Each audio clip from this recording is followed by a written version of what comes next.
정신 건강을 측정을 할 때 가장 빠르고 기본적인 방법이 세 가지 방향 감각이 있는지를 확인을 하라고 그래요. 첫째가 자신이 누구인지, 그리고 둘째가 여기가 어디인지, 그리고 셋째가 오늘이 무슨 요일인지 한번 서로 물어보겠습니다.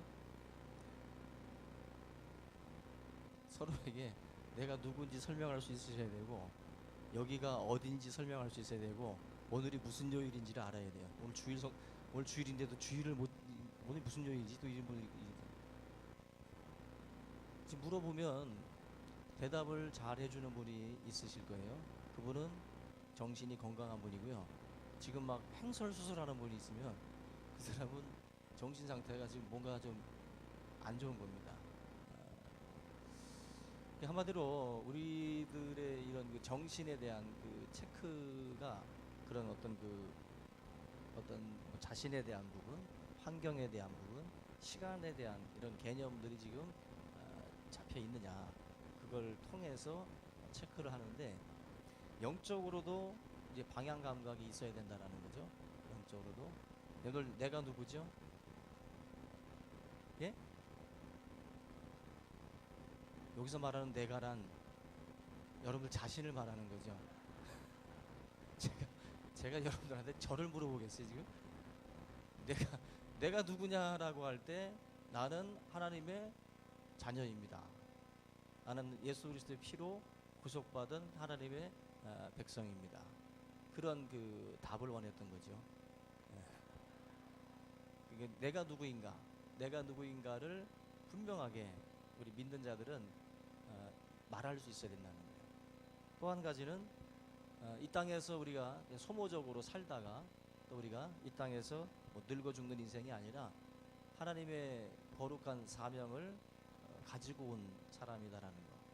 여러분들, 우리에게는 전도의 사명이 있다라는 거, 그것을 인식하는 겁니다. 그리고 마지막으로 또 여러분들이 기억할 것은 나는 하나님 앞에 예배자의 삶을 살아야 한다는 것, 그것을 분명하게 우리 성도들은 알고 있어야 돼요. 그래서 나는 하나님의 자녀고 나에겐 전도의 사명이 있고 나는 하나님을 예배할 그러한 사명이 있는 거예요. 이게 이스라엘 백성들을 애굽에서 건져주신 하나님이 그들에게 부여한 사명이기도 했습니다. 우리들에게도 하나님께서 이 거룩한 사명을 맡겨주신 거예요. 예배와 전도, 그리고 하나님의 백성이 됐다라고 하는 이 사실, 이것을 세 가지를 여러분들이 분명하게 기억하고 있으면 우리의 이 신앙과 삶은 흔들리지 않습니다. 근데 이것이 흔들리는 어떤 그 삶이 흔들리는 이유는 이 세 가지의 것에 대한 확신과 믿음이 결여되어 있기 때문에 나타나는 현상이에요. 한번 우리 서로에게 한번 세 가지만 얘기합시다. 나는 하나님의 자녀입니다. 나에게 전도의 사명이 있습니다. 나는 예배자의 삶을 살아야 됩니다. 시작. 길죠? 두 개까지는 할 수 있겠는데 세 번째 못하겠지. 지금 기억도 안 나고. 내가 하나님의 자녀고 전도자의 사명이 있고 예배자라는 거, 이 세 가지는요, 하여튼 성도들은 잊지 말고 꼭 기억들을 하고 계셔야 됩니다. 존 스타트라고 하는 목사님이 있어요. 성공의 뭐 신부이기도 한데, 이분은 로이드 존스 목사님하고 거의 뭐 쌍벽을 이룰 정도로 굉장히 한국교회 목사님들에게 많은 영향을 끼쳤던 분인데, 이 존 스타트가 전도하지 않는 죄라는 책에서 우리가 복음을 전하지 않는다면 우리는 죄를 범하게 되는 것이다 라고 말을 했어요. 죄라는 개념을 도적질하고 거짓말하고 살인하고 간음하고 이런 것으로만 우리가 죄를 생각을 하잖아요.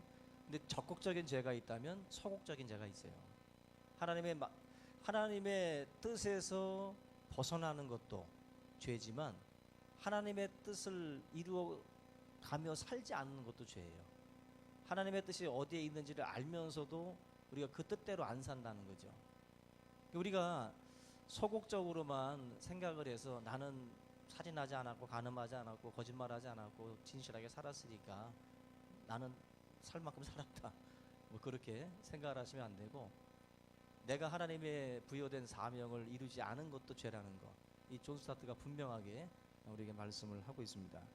여러분들, 그 영국은요 한국 최초의 순교자라고 할 수 있는 이 토마스 선교사도 우리 땅에다가 보냈었고, 또 근대 선교의 아버지라고 하는 윌리엄 캐리도 또 영국에서 파송을 했고, 또 중국 그 내지 선교를 했던 허드슨 테일러도 영국에서 파송을 했어요. 영국은 전 세계의 많은 영혼들을 살리기 위해서 수많은 선교사들을 파송했던 나라예요. 지금 영국은 안타깝게도 선교사가 필요한 나라가 돼가고 있어요. 지금 영국은 복음을 전하는 나라라기보다는 지금 뭘 전하고 있죠? 잉글리시 프리미어 리그, 축구를 전파하고 있어요. 맨체스터 유나이티드가 뭐 전 세계를 순방하면서 축구로다가 축구 전파하고 있어요. 축구. 복음을 전해야 될 나라인데 그 나라가 지금 자기들의 어떤 그 사명에서 옮겨진 거죠. 그 촛대가 영국에서 미국으로 넘어가고 또 한국으로 넘어오고 지금 그렇게 선교의 촛대들이 옮겨지고 있어요.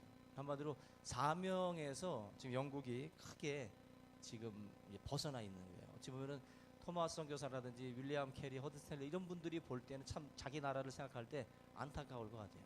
이 땅이 어찌하다가 이렇게 됐을까? 지금 우리는 영국, 유럽은 선교가 필요 없다라고 자꾸 우리가 생각하는 경향이 있잖아요. 그리고 이렇게 제3세계나 아프리카나 못 사는 지역만 생각을 하는데 지금 실제적으로 더 어려운 지역은 이제 저 유럽 선진 문명들입니다. 저 문명들이 사실은 복음이, 여러분 우리도 그러잖아요. 한번 믿다가 타락한 사람, 한번 믿다가 교회 안 나오는 사람 더 힘들어요. 그죠? 모든 걸 통달한 인간들처럼 우리가 뭔가를 전하면은 전혀 그냥 뭐 받아들이지도 않고 우리보다 먼저 말하죠. 우리보다 먼저. 너 이거 말하려고 그랬지. 뭐 우리가 알고 있는 것을 그들도 다 알고 있고요. 그러니까 결국 먼저 믿었다가 타락한 사람들을 다시 인도하는 게 어려운 것처럼 이 복음의 촛대가 심겨졌던 나라에 다시 들어가서 그들을 이제 변화시키는 것은 더 어려워요. 더 어려워요. 그래서 어쩌면은 궁극적으로는 저와 여러분들이 그런 아마 선진국도 우리가 이제 하나의 선교의 대상으로 삼고 기도해야 될 때가 아닌가 생각이 들 정도입니다. 오늘 우리가 이 본문 사도행전 4장을 보게 되면은 우리 전도의 분명한 이제 사명을 가지고 살아갈 때 우리가 갖춰야 될 자세 중에 이 13절 보면은 베드로와 요한이 담대하게 말했다라고 그래요. 근데 베드로는 어부죠. 베드로는 어부입니다.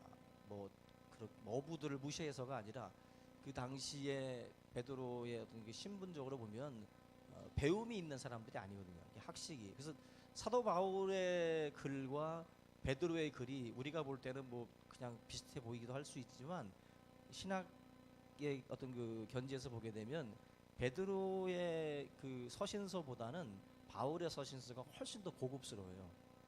그냥 한마디로 바울은 배운 사람이었고 베드로는 어부 출신이기 때문에 배움이 좀 모자랍니다.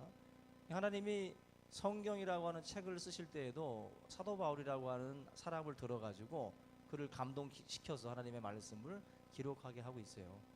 분명히 베드로는 배움이 적은 사람이어서 오늘 본문 13절에도 그는 본래 학문 없는 범인으로 알았다는 거예요.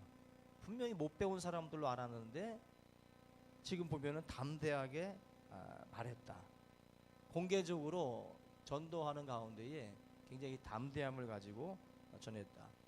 이 죽음이 기다릴 수도 있고 고난이 기다릴 수도 있는데도 이 베드로와 요한이 담대하게 전도가 같이 있다라는 것을 확신하기 때문에 이렇게 담대하게 전할 수 있었던 것입니다. 우리 여러분들 나보다 더 배운 사람 앞에서 담대할 수 있으세요? 있으세요? 정신 나간 거지. 나보다 더 배운 사람 앞에 가서 우리가 어떻게 큰 소리로 얘기합니까? 교수님들 앞에 가면 숨이 죽잖아요. 강의 시간에 떠드는 애들 보면 약간 교만하고 설익은 애들이 보면 질문도 많이 하고 쓸데없는. 가만히 좀 들었으면 좋겠는데 배움에 대해서 좀 가졌으면 좋겠는데 막 담대하게 떠들어요. 여러분들 보면은 배움이 있는 사람들 앞에 가면 사실 우리가 수그려집니다. 그리고 이게 쪼그라들어요. 작아지고. 그래서 여러분들 뭐 오디션 같은 데 가면은 나보다 더 알고 더 배운 사람들 앞에 가니까 이게 숨이 죽는 거 아니에요? 더 긴장해가지고 더 못하죠. 근데 보세요, 지금 베드로와 요한은 자기보다 더 배운 사람들 앞에 가가지고도 지금 담대하게 복음을 전해요. 도대체 이게 학문적으로 접근한 게 아니라는 거예요. 우리가 이 복음을 전한다라는 것은요, 내가 배워서 전한다라기보다는 내 삶으로 내가 느꼈기 때문에 전하는 거예요.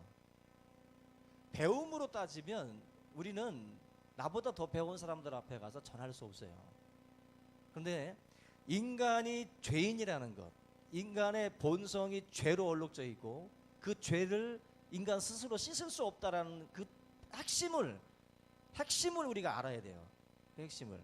그래서 나나 너나 배우나 못 배우나 그 죄를 해결할 길은 없다라는 거. 그건 분명한 사실이에요. 그거에 대한 확신을 가지고 너가 나 앞에서 아무리 비까번쩍하게 서 있어도 너는 죄인이라는 거죠. 연필 그 속에 흑심이 있는 것처럼 아무리 벗겨도 너는 흑심이 있어. 너는 죄인이라는 거 분명하게 알고 있어야 돼요. 깨끗해 보여도 나보다 더 권위 있는 직업에 몸담고 있어도 너는 죄인이라는 거예요. 당신 속에 죄가 있다는 것을 분명히 내가 아는 거예요. 그렇기 때문에 그 핵심을 짚고 들어가는 거예요. 진검승부라고 그러잖아요. 그거 가지고 들어가는 거예요. 그걸 전하니까 나보다 더 배웠던 못 배웠던 중요한 건 그거예요. 그걸 치고 들어가면 복음이 힘있게 전달될 수가 있어요. 여러분들 무슨 철학 얘기하고 우리가 경제 얘기해 보세요. 말 못해요. 근데 이 죄에 대한 문제를 치고 들어가면 다 들어요. 다 수긍해요. 왜? 다 감추고 싶었던 사실인데 조금 못 배운 사람이라고 생각했던 사람이 핵심을 건드리거든. 자기의 삶의 그 핵심을 자꾸 건드리니까 귀를 기울이게 되는 거예요. 암만 여러분들 앞에서 안 듣는 것 같아 집에 가서 번민합니다. 번민해요. 그것이 복음의 힘이에요. 복음이. 여러분들 베드로처럼 요한처럼 담대하게 전하시길 바랍니다. 여러분들 친구가 지금 석사학위가 있든 박사학위가 있든 중요하지 않아요. 뭐라? 죄인이다. 모든 사람을 볼 때는 직업으로 보지 말고 학위로 보지 말고 죄인으로 보세요. 다 하나님 앞에 모든 사람이 죄를 범하였음에 하나님의 영광에 이르지 못한다. 이거 딱 한 줄이에요. 그냥 이거 가지고 나아가셔야 돼요. 그리고 그 핵심을 건드려야 돼요. 그것이 우리가 복음을 전할 때 담대할 수 있는 이유입니다. 저는 우리 전도자들은 전도할 때도 담대하고 삶을 살아갈 때도 담대하셔야 되는데 신명기 28장 6절 보면은 들어와도 복을 받고 또 어떻게도 복을 받아요? 나가도 복을 받는다. 들어와도 복 받고 나가도 복 받는다. 무슨 말이에요? 출입이 중요하지 않다는 거잖아요. 네가 나가 있든 들어와 있든 너가 복 있는 사람이 되면 그건 중요하죠. 환경이나 이런 것은 중요하지 않다. 그러므로 네가 나갈 때 불안해하지 말고 들어올 때 불안해하지 말라는 거예요. 너라고 하는 이 존재가 하나님 앞에 복 있는 사람이 되면 나가든 들어와든 복된 사람이다. 제가 우리 청년들하고도 나눴어요. 선택이 여러분들의 삶을 결정하지 않습니다. 내가 A를 선택하든 B를 선택하든 그 선택이 여러분들을 결정하지 않아요.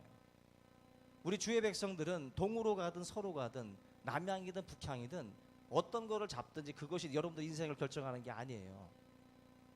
나의 삶을 결정하는 것은 하나님이세요. 하나님. 나가든 들어오든 동으로 가든 서로 가든 내가 이걸 잡든 저걸 잡든 하나님께서 함께 하시는 인생은 뭘 하든 복이 되는 거예요. 결국 전도자들도 담대해야 되지만 이 삶을 살아갈 때에 어떤 일들을 맞이할 때도 성도들은 담대하셔야 돼요. 담대하셔야 돼요. 아멘? 여러분들은 담대하셔야 된다고. 무언가를 선택을 할 때 두려워하지 말라는 거예요.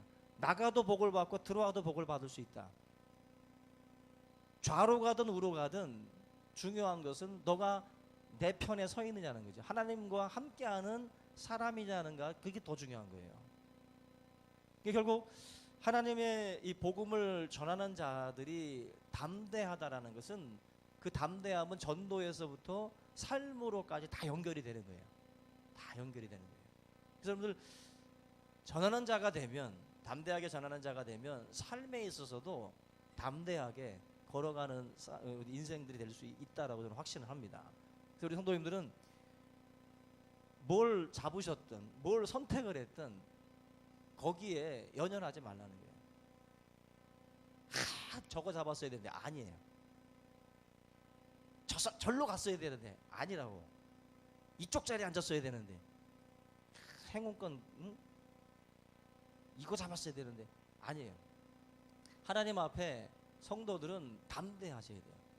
어디에 앉든 어디를 가든 무엇을 하든 하나님 앞에 나는 복된 인생이다, 그 확신 가지고 우리 믿는 자들이 걸어갈 때 그 어떤 그 힘을 통해서 하나님께서 여러분들의 인생을 더욱더 아름답게 만들어 가실 줄로 믿습니다.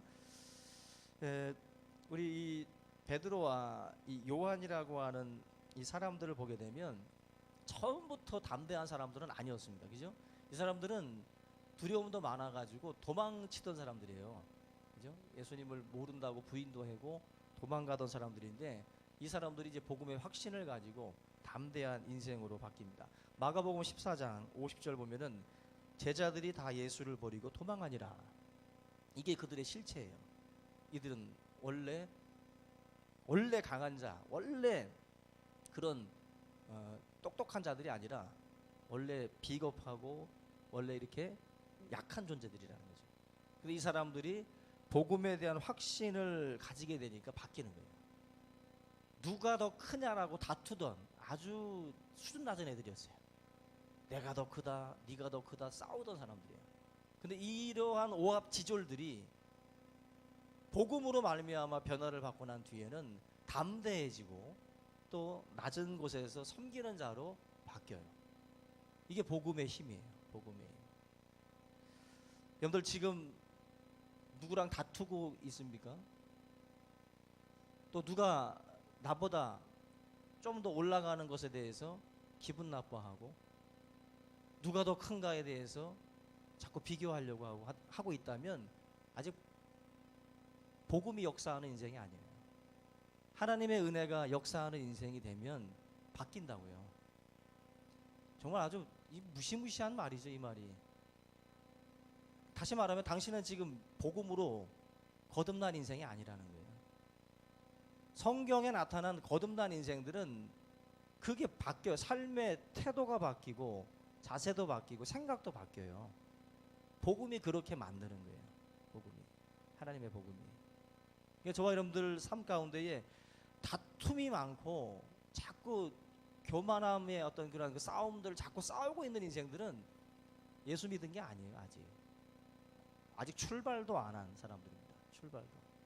저와 여러분들의 삶 가운데에 이러한 야망과 또 이렇게 어두운 눈을 가지고 신앙생활하는 자들이 아니라, 이제 이 베드로나 요한이나 바울처럼 복음에 대해서 이제 눈을 뜨고, 이제 무엇을 위해서 우리가 또 힘쓰고 또 싸워야 될 것인지, 이런 어떤 그 적에 대한 주적이 누군지, 우리의 진정한 적이 누군지를 이제 알아야 되거든요. 교회에 적을 두는 사람들이 많아요.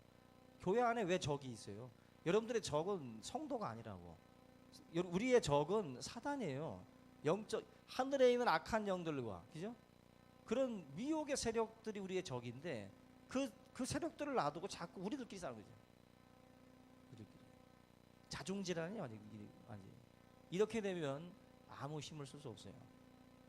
우리 충신교회가 분명히 영적 그런 어떤 그 전쟁의 대상이 누군지를 분명하게 우리가 서로 좀 알길 바라고, 그 싸움에 힘을 모을 수 있기를 주의 이름으로 축원합니다.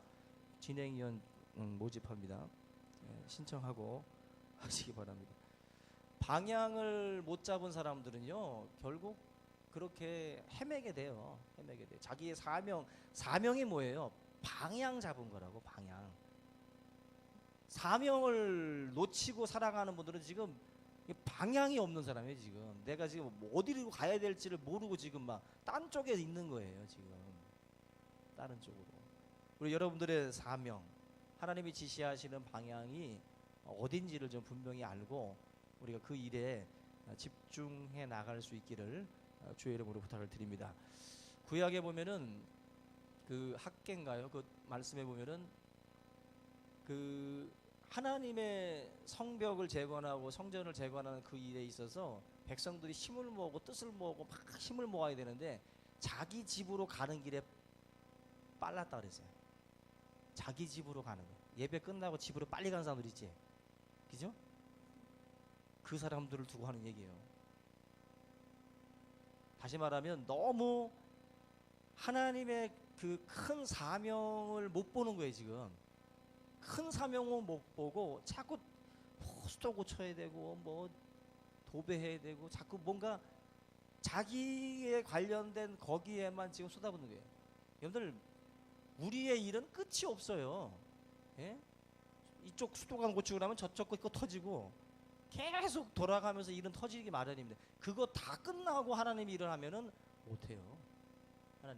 하나님의 일은 우리가 우리의 것들을 거슬러 가면서 하는 거지, 우리가 이걸 다 평정시켜 놓은 다음에 한다라는 것은 있을 수 없는 거예요. 우리가 그 일을 다 마칠 수가 없어요. 그래서 사명은 버겁게 하는 게 사명이에요. 예? 좀 힘들게 가는 게 사명이지, 사명이라는 것이 그렇게 다 털고 가는 게 아니라는 걸 아셔야 돼요. 그래서 하나님의 일을 할 때는 버겁습니다. 하나님의 일을 할 때는 힘든 거예요. 근데 이러한 것들을 다 제껴놓고 털고 나서 가려고 한다는 것 자체가 어불성설입니다. 하나님의 일이라는 것은 그렇지 않아요. 하나님의 일에는 뭐가 따르냐? 희생이 따르는 거예요. 주님이 받으시는 제사 속에는 피가 있어요. 피가. 저와 여러분들이 흘리는 피가 없으면 그건 제사가 될 수 없어요. 하나님 앞에 받아들여지는 제사가 안 됩니다. 우리의 삶에는 피가 있어야 돼요. 피가. 주님을 위해서 너가 얼만큼의 피를 흘리느냐를 주님이 보시는 거예요.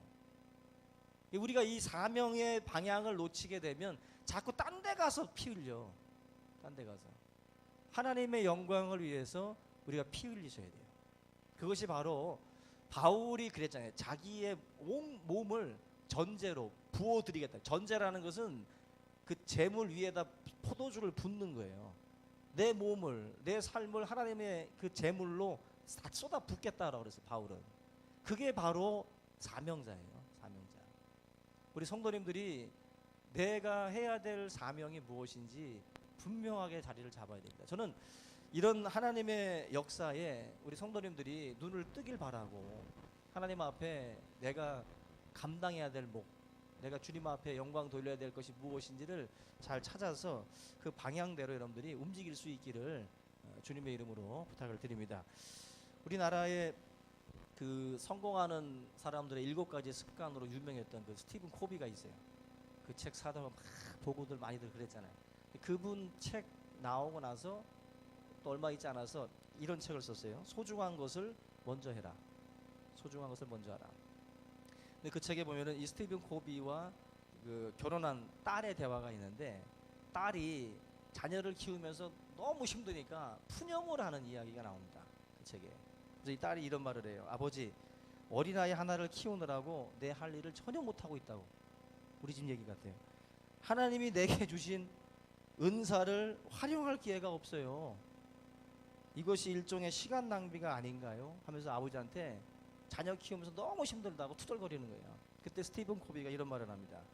시간 관리 같은 것은 신경 쓰지 말아라.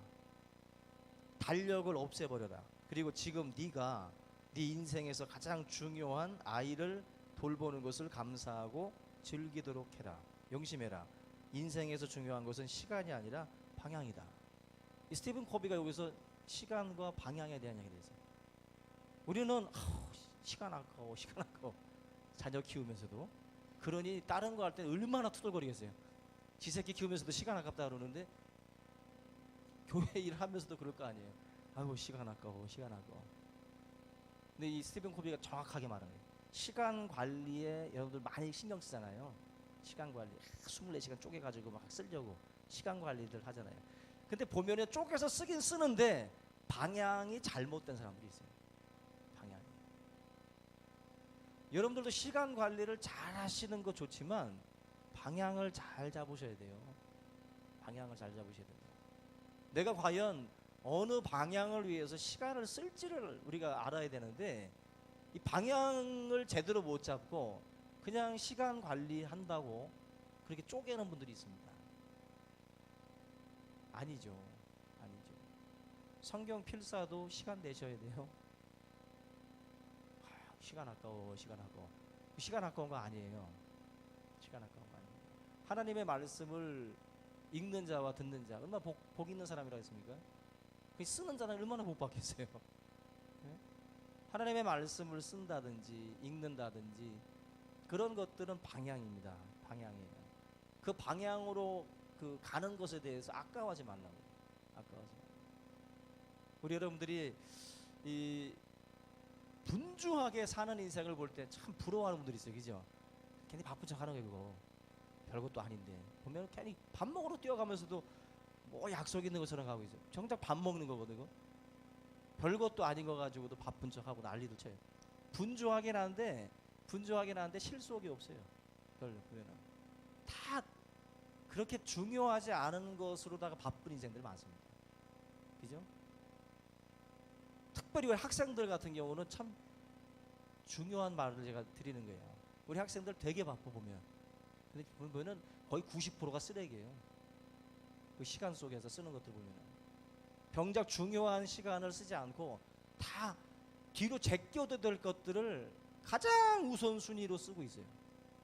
이 시간 싸움도 중요하겠지만 이 방향 싸움이에요. 인생은 우리가 어떻게 어떤 방향으로 몰고 가느냐가 우리의 삶을 결정하는 것이지 시간을 뭐 잘게 쓸어서 회 뜨듯이 쓴다고 그게 되는 게 아니에요. 지금 우리가 하나님의 말씀으로 방향을 잡고 거기로 여러분들이 달려가셔야 돼요. 그 방향을 잡는 인생이 복 있는 자입니다. 그걸 아는 사람이. 그 세계로 교회라고 들어보셨어요? 세계로 교회 그 손현보 목사님이 계시는데 그 손현보 목사님이 하는 얘기들도 들어보면은 그 교회에 그 주지 스님이 전도가 돼가지고 교회를 나온대요. 교회를 나오는데 이분이 얼마나 열심인지 자기 절간에 왔던 뭐 불자들을 다 끌고 온 거예요. 교회로 다 끌고 왔는데 그 중에 한 사람이 어떻게 스님이 자기가 그 다니던 그 교회 그 절의 스님이 어떻게 우리들을 다 교회로 끌고 올 수 있냐 해서 무슨 소송같이 뭘 걸었더라고 이 사람이. 그래가지고 골치가 아픈 일이 지금 벌어졌다 그래요. 그런데도 불구하고 이 스님은 자기가 깨달은 바 그 진리를 그 절을 왔던 많은 사람들에게 지금도 이제 전도를 하면서 계속 그리스도 앞으로 인도하고 있다 그래요. 자기가 살아왔던 인생의 방향이 잘못됐다는 것을 깨달은 거예요. 스님들은 얼마나 또 이렇게 또 시간 관리들 잘합니까? 스님들은 목회자들보다 더 나은 것 같아요. 얼굴 보면은 고기는 안 먹는데 그 광이 나요. 스님들은 뭐 이렇게 아침마다 뭘로 닦으는지 광이 나요. 그만큼 자기 육체적인 관리나 이런 것들은 잘하는 것 같습니다. 잘해요. 근데 인생의 방향이 잘못된 것을 그 주지가 깨닫고 돌아온 거거든요. 우리 여러분들의 삶에도 그와 같은 그런 그 기적들이 사실은 우리도 우리가 주지가 아니었을 뿐이지 우리도 거의 주지에 가까운 그런 사람들입니다. 사실 따지보면 주지가 교회 오는 거나 여러분들이 교회 오는 거나 똑같이 어려운 거예요. 아멘? 그죠? 나름대로 다 절간이 있는 거예요. 자기 집에. 그 정도로 다 어려운 사람들이지 누군 쉽고 누군 어려운 사람이 없어요. 오늘 쉬워 보이는 사람한테 가셔서 전도해 보세요. 쉽나? 쉽지 않아요. 아무도 쉽지 않아요. 쉬웠으면 우리 교회가 지금 이렇게 텅텅 비어 있지 않지. 쉬운 사람이 없어요. 근데 우리는 스님이 교회 오고 무당이 교회 오는 거는 되게 어렵고 저놈은 올 것 같고 그런 식으로 생각을 하는데 아닙니다. 쉬운 인생 아무도 없어요. 하나님 앞에 하나님의 역사가 이끄시는 거죠. 그런 점에서 저와 여러분들이 우리의 삶의 그 중요한 사명 중에 하나가 예배요. 또 이 예배라는 것은 교회 안에서 이루어지는 예배라면 예배에서 우리가 받은 은혜로 어디로 나가야 돼요? 세상으로 나가야 돼요. 세상으로 나가서 세상 백성들을 이끌어내야 됩니다. 그리고 또 예배자를 만들어야 되고, 그리고 또다시 충만받고 또다시 세상으로 나가고, 이것이 계속 연쇄적으로 일어나야 되는 거예요. 우리 이번 그 전도 축제에 우리 모든 분들이 정말 하나님 앞에 다시 한번 사명의 눈을 떠야 돼요. 그래서 내가 놓쳤던 인물들을 한번 다시 떠올리셔야 되고요. 떨어져 나가는 인물들이 많아요. 3명을 작정해도 추려지거든요. 여러분들이 생명들을 잘 여러분들이 이름을 놓고 기도하면서 우리가 목표를 세워야지 막연하게 기도하면 안 됩니다. 내가 누구를 목표로 해서 이번에 기도하고 준비하겠다라고 작정하는 거거든요. 그래서 여러분들 올해 우리가 3, 4년 만에 다시 시작을 하지만 여러분들이 마음으로 그 대상자들을 분명하게 정해서 그 영혼들을 위해서 쏟아부으세요. 그리고 제가 좀 계속 기도하는데, 이번 해피데이를 그동안에는 그 해피데이 헌금을 거뒀잖아요. 해피데이 헌금을 거둬가지고 그 돈으로 물건들을 막 수백 개를 사다가 전도 대상자 이름을 적어서 내시면 우리가 이제 선물을 드렸잖아요. 근데 내가 지금 기도 중이에요. 지금 이렇게 할까 저렇게 할까 고민하다가 제가 느끼는 느낌은, 제가 그 전도 대상자들 선물을 가격을 보니까 1, 2차, 3차 선물과 뭐 그전 선물까지 해도 한 2만 원 정도밖에 안 되더라고요. 그래서 여러분들이 전도 대상자들을 내면, 명단 3명 내면 여러분들은 6만 원 책임져요. 표정들이 왜 그래? 내가 전도할 사람이 3명이면 2만 원씩 곱하기 해서 6만 원 책임지시라고. 내가 2명이면 4만 원 책임지시면 되고, 그리고 또 은혜가 되면 옆에가 좀 불쌍해 보이면 걔거까지 더해서 더 헌금하셔도 되고. 결국 이번 전도 축제 때는 여러분들이 대상자들에 대한 그 선물들을 여러분들이 사시라고. 아멘. 그러면 우리 해피데이 준비할 때 고민할 게 없더라고 보니까. 재정 문제 때문에 고민을 많이 하는데, 자기가 자기 전도할 사람을 위해서 2만 원을 못 쓰면은 전도도 하지 말아요. 지금 전도가 안 되죠. 돈을 안 쓰면 전도가 안 돼요. 그거 아셔야 돼요. 돈을 써야 되는 거예요. 어느 집을 가도 박하사병 다 들고 가잖아요. 우리가 생명을 구하는 그 일에 자기가 차라리 조금 줄여서라도 그 영혼들을 위해서 하셔야 돼요. 그것이 해피데이를 더 실속 있게, 더 정말 아름답게 만드는 일이 되지 않을까 싶습니다. 원래 해피데이 헌금의 취지는 뭐 좀 이렇게 없는 분들을 좀 돕기 위해서 하는 거지만, 없어도 그렇지 자기 자신들이 대상자들을 위해서 그래도 애를 쓰고 힘을 쓰고 물질을 써야 된다라고 생각이 돼요. 여러분들 전도 대상자 이름 쓸 때 그냥 아무렇게나 막 쓰지 말고 막 10명씩 올리지 마세요. 자기 돈 들어가는 거예요. 그러니까 전도 대상자들 신중하게 잘 판단해서 교회에서는 여러분들 대상자에 맞게 물건을 구입을 할 겁니다. 그러면 여러분들이 그 영혼들을 위해서 1차, 2차, 3차에 걸쳐서 선물 전달하시면 돼요. 여러분들이 이번 해피데이 때 정말 그동안에 만나지 못했던 그 만남들을 새롭게 시작을 하고, 그 친구들이 그럴 겁니다. 야, 해피데이 또 시작했냐? 한동안 안 하더니. 그렇게 되면 안 되는 거예요. 해피데이가 끝났어도 여러분들은 지금 3, 4년 계속 했어야 돼요. 근데 보면은 해피데이가 끝나고 나면 자기도 끝내. 아직 안 하는데 그 사람이 교회로. 그래서 친구가 요즘엔 뭐 없냐 그러면 해피데이 끝났어. 해피데이 끝나면 그 친구 방문하는 것도 끝나는 거예요 지금. 그러면 그게 전도가 돼야 안 돼요? 안 되는 거예요. 이게 참 어리석은 그 모습들을 가지고 있는 거예요. 전도는 끊임없이 하도 안 하니까 교회에서 그렇게 강제적으로 시키는 건데, 그리고 나서 끊쳐버리면 안 되는 거예요. 개인적으로 자신들이 계속해서 연결을 시켰어야 되는 거예요. 여러분들이 해피데이가 끝나고 나서도 교회를 안 나오더라도 여러분들이 그 만남을 계속 유지하고 그 영혼들을 그리스도 앞으로 인도하는 그날까지는 여러분들 시간, 물질 이거 다 투자하셔야 돼요. 아까워하지 말고 그걸 시간 관리, 물질 관리 실패했다고 하지 마. 그게 방향을 제대로 잡은 거거든요. 여러분들이 그런 점에서 우리 주변에 있는 많은 영혼들 품고 이번 또 전도 축제를 위해서 함께 기도하면서 우리 준비해 나갈 수 있기를 주의 이름으로 부탁을 드립니다. 우리 이 시간 함께 오늘 말씀을 생각하면서 우리 전도 대상자들을 위해서 함께 통성으로 기도하겠습니다.